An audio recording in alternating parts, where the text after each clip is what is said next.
हानि फायदा के लिए होती है, तो सूअर का क्या फायदा है? सूअर भी जंगलों में जो होते हैं वो बहुत सारे गंद बुला भी खा लेते हैं, उसका भी कोई फायदा होता होगा ना।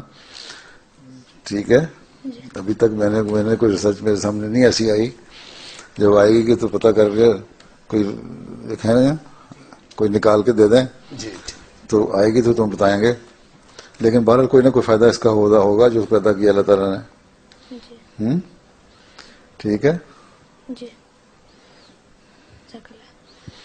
अब जो अल्कोहल है, अल्कोहल का भी तो फायदा हो जाता है ना, दवाइयों में पड़ती है, होम्योपैथी दवाइयों में भी डालते हैं, दूसरी दवाइयों में भी।